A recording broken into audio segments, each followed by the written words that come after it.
नमस्कार विद्यार्थी मित्रांनो, स्वागत आहे तुमचं आजच्या नवीन व्हिडिओमध्ये. तर आज आपण 30 मार्च 2026 च्या खूप जास्त महत्त्वाच्या 10 चालू घडामोडी पाहत आहोत. तर विद्यार्थी मित्रांनो, आजचा आपला व्हिडिओ सुरू करण्याच्या अगोदर कालच्या काही महत्त्वाच्या आपण वन लाईनर स्वरूपाच्या चालू घडामोडी पाहून घेऊयात.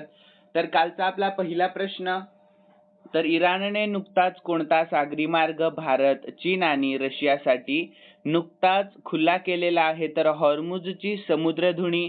यानंतर संयुक्त राष्ट्रांच्या मते सध्या एकूण किती मुले शिक्षणापासून वंचित आहे? तर 273 दशलक्ष मुले व तरुण. तर यानंतर 26 मार्च 2026 रोजी जगातील सर्वात प्रदूषित शहर कोणते शहर ठरले आहे? तर चीनमधील बीजिंग हे शहर. यानंतर चौथा प्रश्न, कोणत्या क्रिकेट संघाने IPL मध्ये 1.78 अब्ज डॉलर्स मध्ये विक्रीचा विक्रम केला आहे? तर RCB. यानंतर संसदेने नुकतेच कोणते विधेयक मंजूर केले? तर फायनान्स बिल 2026. यानंतर प्रादेशिक विमान वाहतुकीसाठी कोणती सुधारित योजना मंजूर करण्यात आली आहे? तर सुधारित उड्डाण योजना. यानंतर सातवा प्रश्न, नवी मुंबई महानगरपालिकेने मालमत्ता कर वसुलीसाठी कोणती योजना राबवली आहे? तर त्या योजनेचे नाव आहे अभय योजना. कोणती योजना? तर अभय ही योजना. यानंतर जागतिक व्यापार संघटनेची 14वी मंत्रिस्तरीय परिषद कोठे सुरू झाली आहे? तर याउंडे, कॅमेरून. यानंतर Hindu world of woman awards 2026 कोठे पार पडले? तर ते चेन्नई मध्ये पार पडले आहे. यानंतर 10वा प्रश्न आपला कालचा शेवटचा, आपल्या महाराष्ट्रातील 25 बिबट्यांचे पुनर्वसन गुजरातच्या कोणत्या प्रकल्पामध्ये केले जाणार आहे? तर वनतारा प्रकल्पामध्ये. कोणत्या? तर वनतारा या प्रकल्पामध्ये. तर विद्यार्थी मित्रांनो, चला आपण आजच्या चालू घडामोडीकडे वळणार आहोत. आज तारीख आहे 30 मार्च 2026. ठीक आहे, तर आजचा आपला पहिला प्रश्न पाहून घेऊयात. तर विद्यार्थी मित्रांनो, IPL 2026 मध्ये 29 मार्च रोजी झालेल्या सामन्यामध्ये मुंबई इंडियन्सने कोणत्या संघाला हरवून 2012 नंतर पहिल्यांदाच पहिला सामना जिंकण्याचा मोठा विक्रम केला आहे? तर याचे योग्य उत्तर आहे ऑप्शन सी, KKR या. कोणत्या? तर KKR या. तर विद्यार्थी मित्रांनो, KKR म्हणजे काय? तर कोलकाता नाईट रायडर्स या. तर याविषयी आपण शॉर्टमध्ये महत्त्वाची माहिती पाहून घेऊयात. तर IPL 2026 मध्ये 29 मार्च रोजी हार्दिक पांड्याच्या नेतृत्वाखाली मुंबई इंडियन्स संघाने कोलकाता नाईट रायडर्सचा पराभव करून 2012 नंतर पहिल्यांदाच आपला पहिला सामना म्हणजेच ओपनिंग मॅच जिंकण्याचा ऐतिहासिक विक्रम केला आहे. आणि वानखेडे स्टेडियमवर झालेल्या या सामन्यामध्ये मुंबईने हा विजय मिळवून प्रदीर्घ काळापासून सुरू असलेला सलामीचा सामना हरण्याचा डाग पुसून टाकला आहे. यानंतर महत्त्वाचे मुद्दे पाहूयात. तर सामना MI वर्सेस KKR 29 मार्च 2026 मध्ये. विजयी संघ मुंबई इंडियन्स, पराजित संघ कोलकाता नाईट रायडर्स. ठीक आहे. यानंतर याचा विक्रम, तर 2012 नंतर पहिल्यांदाच हंगामातील पहिला सामना जिंकला आणि मैदान वानखेडे स्टेडियम मुंबई. मुंबई इंडियन्सने या सामन्यामध्ये उत्तम कामगिरी करून 13 वर्षाचा दुष्काळ संपवलेला आहे. यानंतर दुसरा प्रश्न, हा देखील प्रश्न महत्त्वाचा आहे खूप. तर पुणे जिल्ह्यामध्ये झुलॉजिकल सर्व्हे ऑफ इंडियाने झुरळाची कोणती नवीन प्रजाती शोधून काढली आहे? तर याचे योग्य उत्तर आहे ऑप्शन ए, निओलो बॉन्टेरा पेनिन्सुलारिस ही प्रजाती. ठीक आहे, सर्वांनी लक्षात ठेवा. तर याविषयी आपण शॉर्टमध्ये महत्त्वाची माहिती पाहून घेऊयात. तर झुलॉजिकल सर्व्हे ऑफ इंडियाच्या शास्त्रज्ञांनी पुणे जिल्ह्यातील नाथाचीवाडी भागामध्ये झुरळाची एक नवीन प्रजाती शोधलेली असून तिचे नाव आहे निओलो बॉन्टेरा पेनिन्सुलारिस असे ठेवण्यात आले आहे. तर महत्त्वाचे मुद्दे पाहून घेऊयात. शोध ठिकाण पुणे जिल्ह्यातील नाथाचीवाडी दख्खन पठार. याची वैशिष्ट्ये आहेत, ही झुरळे चमकदार पिवळसर तपकिरी रंगाची असून त्यांचे पंख पूर्णपणे विकसित आहेत. तसेच त्यांच्या शरीराच्या मागील बाजूस असममित उपांगे असतात. यानंतर विद्यार्थी मित्रांनो, याचे महत्त्व आपण पाहून घेऊयात. तर आपल्या भारतामध्ये DNA तंत्रज्ञानाचा वापर करून शोधली गेलेली ही पहिली झुरळाची प्रजाती आहे आणि याचे निवासस्थान तर ही प्रजाती पामची झुडपे आणि शेताजवळील सुक्या पानांच्या ढिगाऱ्यात आढळतील. तर विद्यार्थी मित्रांनो, प्रजाती ही न्यूलोबोंटेरा प्रजातीची असून भारतामध्ये या वंशाची नोंद झालेली ही तिसरी प्रजाती आहे आणि ही प्रजाती दख्खनच्या पठारावरील जैवविविधता दर्शवते आणि आपल्या भारतामध्ये झुरळांच्या संशोधनामध्ये एक नवीन भर आहे. यानंतर तिसरा प्रश्न, आपल्या महाराष्ट्र सरकारने 1 ट्रिलियन अर्थव्यवस्थेचे उद्दिष्ट कोणत्या वर्षापर्यंत ठेवले आहे? तर ते वर्ष आहे 2030 पर्यंत, म्हणजेच 2028 पासून ते 2030 पर्यंत ठेवण्यात आले आहे. तर विद्यार्थी मित्रांनो, महाराष्ट्र सरकारने $1 ट्रिलियन अर्थव्यवस्थेचे महत्वाकांक्षी उद्दिष्ट 2028 ते 2030 या वर्षापर्यंत साध्य करण्याचे निश्चित करण्यात आले आहे आणि या लक्ष्यासाठी राज्याने हरित ऊर्जा, पायाभूत सुविधा आणि IT क्षेत्रामध्ये मोठी गुंतवणूक करण्याचे नियोजन देखील केले आहे. यानंतर चौथा प्रश्न, कोणत्या केंद्रशासित प्रदेशामध्ये नुकतीच नॅशनल गव्हर्नन्स कॉन्फरन्स 2026 पार पडलेली आहे? तर याचे योग्य उत्तर ऑप्शन बी, जम्मू आणि काश्मीर. या काय तर जम्मू काश्मीर. तर विद्यार्थी मित्रांनो, नॅशनल गव्हर्नन्स कॉन्फरन्स 2026 ही जम्मू आणि काश्मीर या केंद्रशासित प्रदेशामध्ये पार पडली आहे आणि या परिषदेबाबतची महत्त्वाची माहिती आपण पाहूयात. स्थळ आहे जम्मू शहर, जम्मू आणि काश्मीर.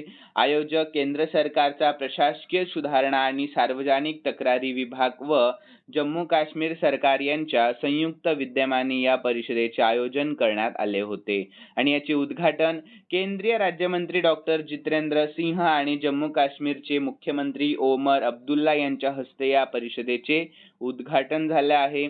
यानंतर पाचवा प्रश्न, पंतप्रधान नरेंद्र मोदींनी नुकतेच कोणत्या नवीन आंतरराष्ट्रीय विमानतळाचे नुकतेच उद्घाटन केले आहे? तर त्या विमानतळाचे नाव आहे जेवार विमानतळ. काय आहे नाव? तर जेवार विमानतळ. तर विद्यार्थी मित्रांनो, याविषयी आपण शॉर्टमध्ये महत्त्वाची माहिती पाहून घेऊयात. तर पंतप्रधान नरेंद्र मोदी यांनी 28 मार्च 2026 रोजी उत्तर प्रदेशातील गौतम बुद्ध नगर जिल्ह्यातील जेवर येथे नोएडा आंतरराष्ट्रीय विमानतळाच्या पहिल्या टप्प्याचे उद्घाटन केले आहे आणि हे दिल्ली NCR क्षेत्रातील दुसरे आंतरराष्ट्रीय विमानतळ असून ते 11,200 कोटी रुपयांहून अधिक खर्च करून उभारले जात आहे, जे पर्यटनाला चालना देणार आहे. यानंतर सहावा प्रश्न, राष्ट्रीय मागासवर्ग आयोगाच्या अध्यक्षपदी नुकतीच कोणाची नियुक्ती करण्यात आली आहे? तर ऑप्शन बी, स्वामी निरंजन ज्योती यांची नुकतीच नियुक्ती करण्यात आली आहे. तर विद्यार्थी मित्रांनो, 28 मार्च 2026 रोजी स्वाधी निरंजन ज्योती यांची राष्ट्रीय मागासवर्ग आयोगाच्या अध्यक्षपदी नियुक्ती करण्यात आली आणि या अगोदर भाजपचे ज्येष्ठ नेते आणि माजी केंद्रीय गृहराज्यमंत्री हंसराज अहीर यांनी 2 डिसेंबर 2022 पासून या आयोगाचे अध्यक्ष पद म्हणून कार्यभार सांभाळला होता. यानंतर सातवा प्रश्न, RBI ने डिजिटल पेमेंटसाठी कोणते व्हिजन डॉक्युमेंट प्रसिद्ध केले आहे? तर याचे योग्य उत्तर ऑप्शन सी, पेमेंट्स व्हिजन 2028. काय तर पेमेंट्स व्हिजन 2028. तर विद्यार्थी मित्रांनो, आपल्या भारतीय रिझर्व्ह बँकेने म्हणजेच RBI ने डिजिटल पेमेंट्स अधिक सुरक्षित, जलद आणि सोयीस्कर करण्यासाठी 27 मार्च 2026 रोजी पेमेंट्स व्हिजन 2028 हे नवीन व्हिजन डॉक्युमेंट प्रसिद्ध केले आहे आणि या धोरणाचा मुख्य उद्देश आहे पारंपरिक चेक ऐवजी ई-चेक प्रणाली आणणे आणि डिजिटल पेमेंट परिसंस्था बळकट करणे असा. यानंतर आठवा प्रश्न, IMF 2026 वर्षासाठी जगाचा विकास दर किती राहण्याचा मोठा अंदाज वर्तवला आहे? तर याचे योग्य उत्तर आहे ऑप्शन डी, 3.3% असा. तर विद्यार्थी मित्रांनो, आंतरराष्ट्रीय नाणेनिधीने म्हणजेच IMF ने जानेवारी 2026 च्या ताज्या वर्ल्ड इकॉनॉमिक आउटलुक अहवालानुसार 2026 वर्षासाठी जगाचा विकास दर 3.3% राहण्याचा अंदाज वर्तवला आहे. यानंतर नववा प्रश्न, आपल्या भारताच्या अंडर-23 फुटबॉल संघाने कोणत्या देशाला 5-0 ने पराभूत केले आहे?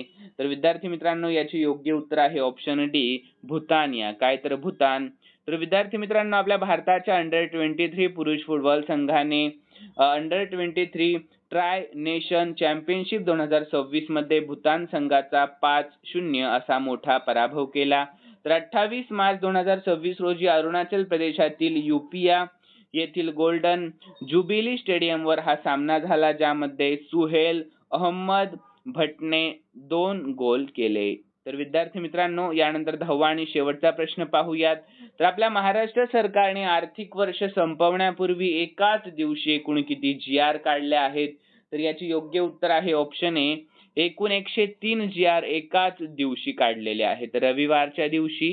तर विद्यार्थी मित्रांनो, महाराष्ट्र सरकारने मार्च 2026च्या आर्थिक वर्ष अखेरच्या धावपळीमध्ये एकाच दिवशी मोठ्या संख्येने शासन निर्णय म्हणजे GR निर्गमित केले आहेत.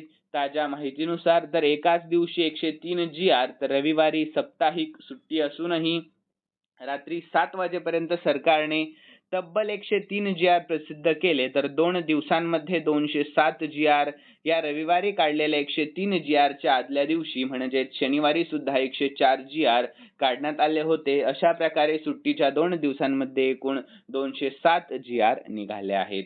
तर मागील वर्षाची नोंद तर 31 मार्च 2025 रोजी मागील आर्थिक वर्षाच्या शेवटच्या दिवशी सरकारने एकाच दिवसामध्ये 290 पेक्षा अधिक GR काढण्याची नोंद आहे.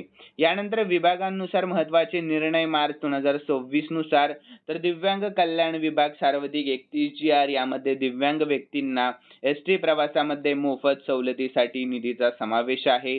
आणि शालेय शिक्षण विभागामध्ये 18 GR आहेत आणि उद्योग व ऊर्जा विभागामध्ये 17 GR आणि उच्च व तंत्र शिक्षण विभागामध्ये एकूण 11 GR आहेत. आणि इतर जलसंपदा विभागाच्या 20 प्रकल्पांसाठी नाबार्ड कडून 556 कोटींच्या कर्ज मंजुरीचाही महत्त्वपूर्ण निर्णय घेण्यात आला आहे. तर यानंतर विद्यार्थी मित्रांनो, खालील प्रश्न मी स्पेशली तुमच्यासाठी ठेवलेला आहे आणि हा प्रश्न आपण काल झालेल्या चालू घडामोडीमध्ये पाहिला होता. तर विद्यार्थी मित्रांनो, खूप जास्त महत्त्वाचा प्रश्न आहे हा. तर प्रश्न पाहून घेऊया. तर आपल्या महाराष्ट्रातील 25 बिबट्यांचे पुनर्वसन गुजरातच्या कोणत्या प्रकल्पामध्ये केले जाणार आहे? तर सर्वांनी या प्रश्नाचे उत्तर आपल्या कॉमेंटमध्ये कळवा. तर विद्यार्थ्यांनो, आजचा व्हिडिओ कसा वाटला हे देखील सांगा आणि जाता जाता सर्वांनी या व्हिडिओला लाईक, शेअर आणि सबस्क्राईब करायला अजिबात विसरू नका. तर चला भेटूयात आपण नवीन व्हिडिओमध्ये. धन्यवाद.